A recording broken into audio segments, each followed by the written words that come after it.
अच्छे हो? खाना खा लिए? हाँ, चलो अब हम लोग क्या पढ़ने वाले हैं? कारक। कारक कुछ दिन में पढ़ाई थी पिछली कक्षा में। हाँ, तो उसी को हम लोग आज कंटिन्यू करने वाले थे। हाँ, आप लोग रेडी हो? गुड, बहुत अच्छे बच्चे हैं। चलिए अब आपकी शिक्षिका जी यहाँ पे क्या पढ़ाने जा रही हैं? करण कारक। क्योंकि हम लोगों ने कर्ता कारक पढ़ लिया, कर्म कारक पढ़ लिया, तो अब हम लोग क्या पढ़ने वाले हैं? करण कारक। करण कारक क्रिया जिस साधन से होती है उसे करण कारक कहते हैं। क्रिया जिस साधन से, जिस चीज के द्वारा होता है उसे हम लोग क्या कहते हैं? करण कारक कहते हैं। क्रिया जिस साधन से होती है। अब यहां लिख रहे हैं क्रिया जिस साधन से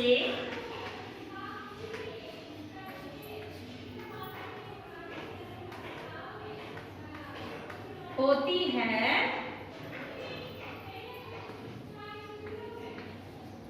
उसे करण कारक कहते हैं।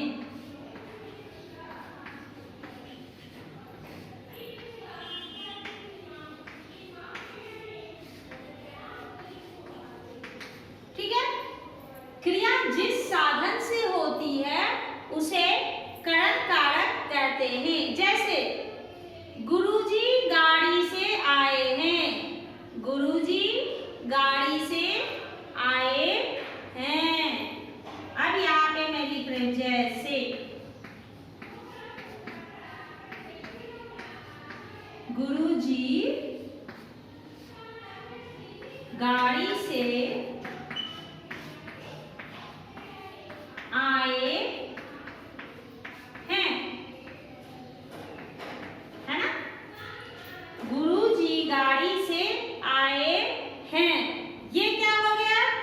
ये आपका करण कारक हुआ। क्यों? गाड़ी से आए हैं तो फिर गाड़ी में बैठ के जाएंगे। गाड़ी से आए हैं तो फिर गाड़ी में ही बैठ के चले जाएंगे। तो साधन यहाँ क्या है? गाड़ी। साधन यहाँ पे क्या है? गाड़ी। आए कौन है? गुरुजी। आए कौन है? गुरुजी। क्रिया कौन है? यहाँ पे करने वाला कौन है? गुरुजी है। आए किस चीज से है? गाड़ी से। साधन क्या हो गया? गाड़ी। अब जैसे मैंने रस्सी को चाकू से काटा। मैंने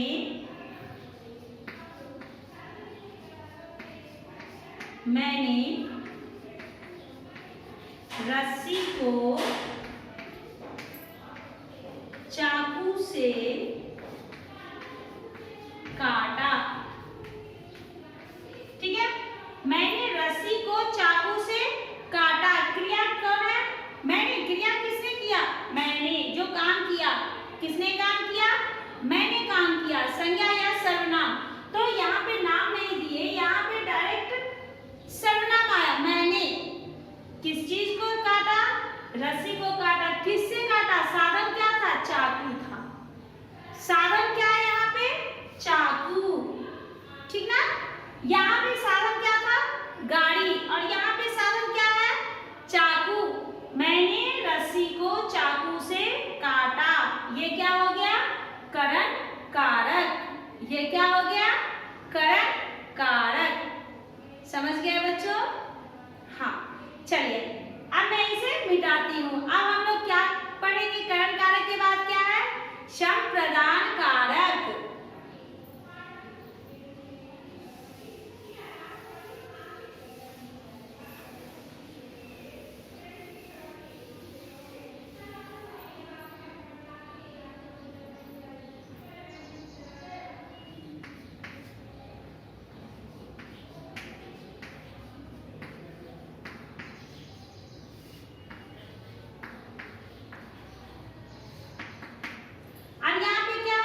संप्रदान कारक। क्रिया जिसके लिए की जाए, क्रिया जिसके लिए की जाए या जिसे कुछ दिया जाए। क्रिया जिसके लिए की जाए या जिसे कुछ दिया जाए। समझ रहे हो? किसी के लिए करते हैं या किसी को कुछ देते हैं। क्रिया जिसके लिए की जाए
कहते हैं क्रिया जिसके लिए की जाए, क्रिया जिसके लिए की जाए या किसी को कुछ दिया जाए उसे संप्रदान कारक कहते हैं। जैसे सैनिक देश के लिए लड़ते हैं, जैसे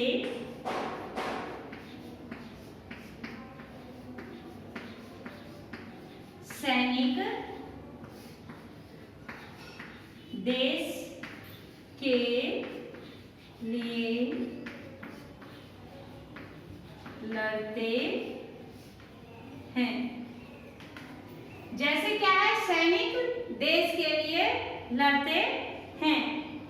उसने भिखारी को रोटी दी, उसने भिखारी को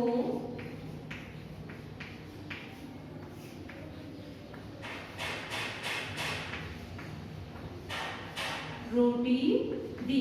अब आप लोग यहाँ देख सकते हो, इसमें क्रिया जिसके लिए की जाए, तो सैनिक देश के लिए लड़ते हैं, तो सैनिक किसके लिए कर रहे हैं? देश के लिए। क्रिया जिसके लिए की जाए, देश के लिए की जा रही है, या काम जो है, लड़ाई जो है, किसके लिए किया जा रहा है? देश के लिए किया जा रहा है। फिर उसने भिखारी को रोटी दी। अगर किसी को कुछ दिया जाए, यहाँ पे टीचर जी ने लिखा है किसी को कुछ दिया जाए, तो उसने भिखारी को रोटी दी। ये दोनों अगर वाक्य रहेगा तो आप लोग उसको, अगर वहां पे कारक पहचानना है तो आप आसानी से बोल सकते हो, लिख सकते हो कि यह संप्रदान कारक है। यह कौन सा कारक है?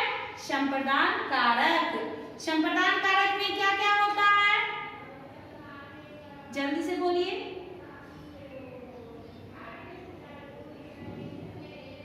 संप्रदान कारक क्रिया जिसके लिए की जाए या किसी को कुछ दिया जाए, उसे क्या कहते हैं? संप्रदान कारक कहते हैं। ठीक ना?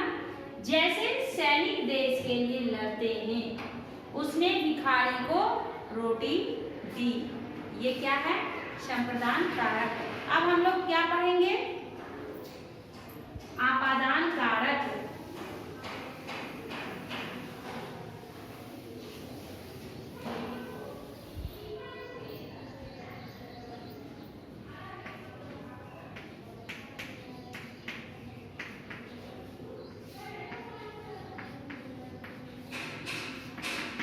अब हम लोग क्या पढ़ने वाले हैं? आपादान कारक, जो संज्ञा या सर्वनाम क्रिया के साथ अलगाव प्रकट करता है, यानी कि उससे जुदा होता है, उससे अलग होता है। आपादान कारक में जो संज्ञा या सर्वनाम से अलग होता है उसे आपादान कारक कहते हैं। जो संज्ञा या सर्वनाम की क्रिया से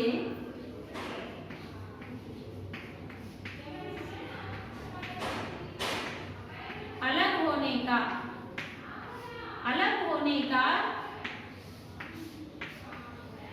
कार्य करता है,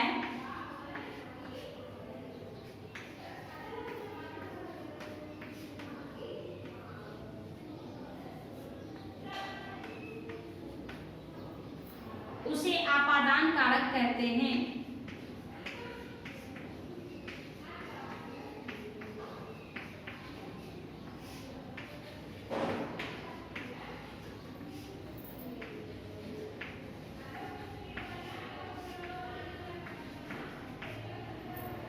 जो संज्ञा या सर्वनाम की क्रिया से अलग होने का कार्य करता है उसे आपादान कारक कहते हैं। अब जैसे बच्चा स्कूल से आया है, बच्चा स्कूल से आया है यानी कि वो अब आ चुका है, वो अभी नहीं जाएगा। बच्चा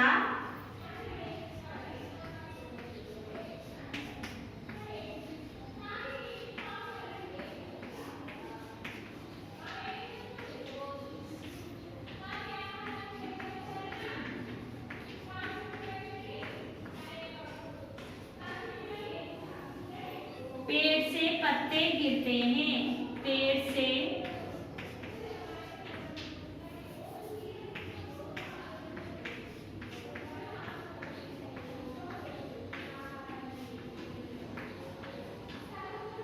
ये क्या है? आपादान कारक। ये क्या है?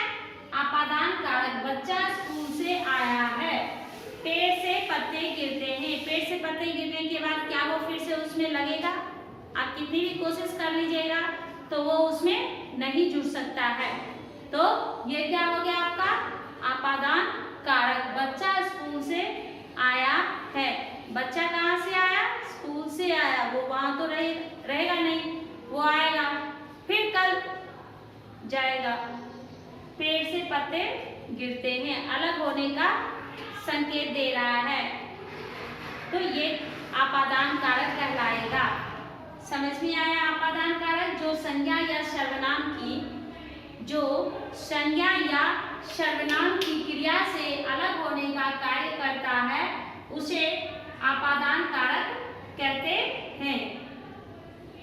जैसे बच्चा स्कूल से आया है, पेड़ से पत्ते गिरते हैं।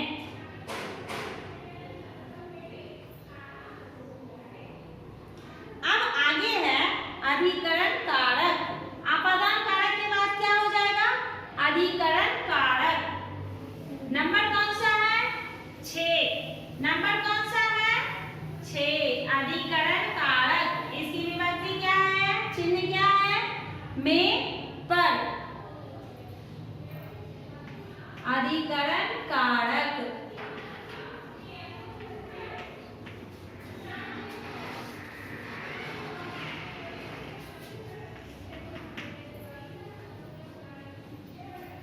क्रिया के स्थान को प्रकट करने वाला, क्रिया के स्थान को प्रकट करने वाला यानी बताने वाला, उसके सामने आने वाला संज्ञा या सर्वनाम शब्द जो होता है उसे अधिकरण कारक कहते हैं।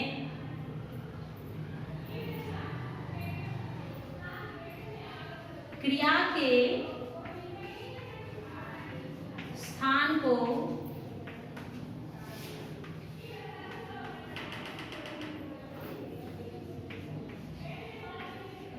प्रकट करने वाला संज्ञा या सर्वनाम शब्द, संज्ञा या सर्वनाम शब्द अधिकरण कारक कहलाता है।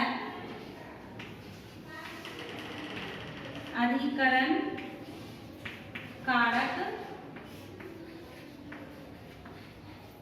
कहलाता है। क्रिया के स्थान को प्रकट करने वाला संज्ञा या सर्वनाम शब्द अधिकरण कारक कहलाता है। क्रिया के स्थान को बताने वाला, प्रकट करने वाला यानी बताने वाला संज्ञा या सर्वनाम शब्द जो है वो अधिकरण कारक कहलाता है। जैसे मैं सरोवर में नहाया,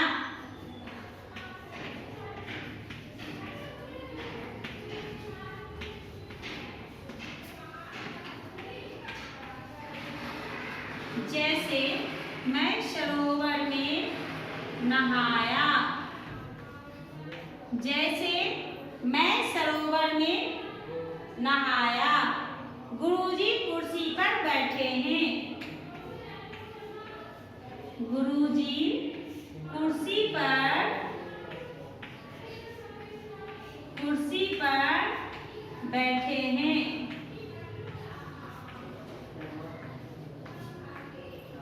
ये क्या हो जाएगा? अधिकरण कारक। मैं सरोवर में नहाया, ये स्थान को प्रकट कर रहा है। ये कहाँ नहाया है? सरोवर में। जगह बता रहा है, ये जगह बता रहा है कि मैं वहां नहाया। अब यहाँ पे रहता मैं बाथरूम में नहाया, तो वो स्थान बता रहा है, सही जगह वो बता रहा है कि मैं कहाँ नहाया। फिर गुरुजी कुर्सी पर बैठे हैं। गुरुजी कहाँ बैठे हैं? तो गुरुजी कुर्सी पर बैठे हैं। इसमें यह बता रहा है कि गुरुजी कहाँ बैठे हुए हैं। अगर रहता कि गुरुजी कहीं बैठे हैं तो वो आपका अधिकरण कारक नहीं कहलाता, लेकिन यहाँ पर सही सही बता रहा है कि गुरुजी कुर्सी पर बैठे हैं। तो ये क्या हो जाएगा? अधिकरण कारक। इसमें क्या था कि मैं सरोवर में नहाया, स्थान बता रहा है, जगह बता रहा है, तो क्या हो जाएगा? अधिकरण कारक। अब हम लोग आगे पढ़ रहे हैं, 7वां है संबंध कारक।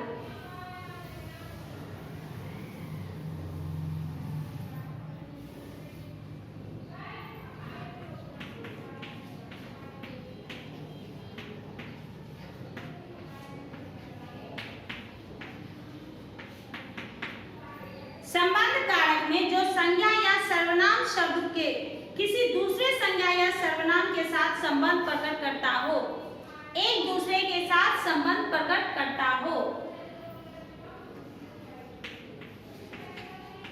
जो संज्ञा या सर्वनाम शब्द एक दूसरे के साथ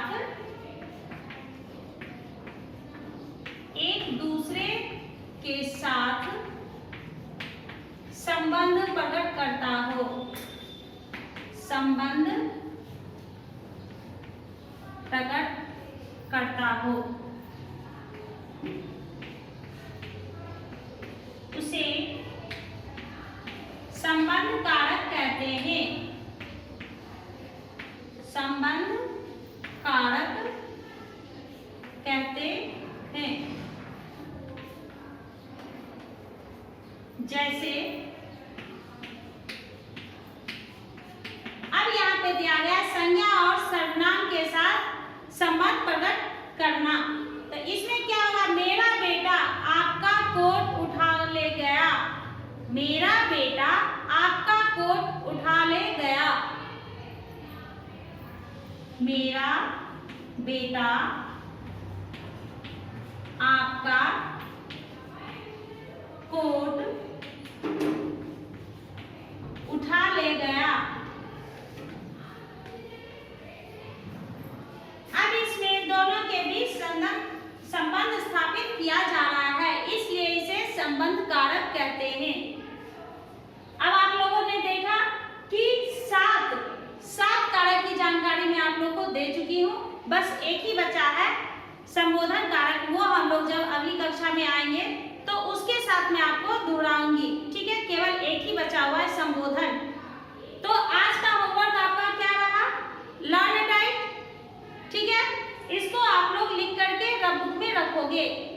पहले मैं बता चुकी हूँ कि अगर आपको लिखा हुआ है ग्रामर बुक में तो आप नहीं लिखिएगा, लेकिन पढ़िएगा जरूर।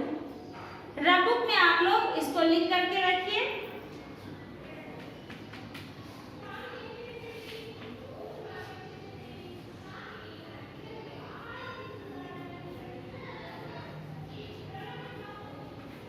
स्टार्टिंग से नहीं लिखना है, बल्कि आज टीचर कहाँ से आप लोग को बताए? करण कारक से, तो वहां से लेकर के संबंध कारक तक आपको लिखना है, क्योंकि वहां आप लोग लिख चुके हो, 2 कारक पहले से लिख चुके हो। इसको आप लोग कंटिन्यू कीजिएगा। एक बचा है, वो हम लोग अगली कक्षा में पढ़ाएंगे। ठीक है, धन्यवाद बच्चों।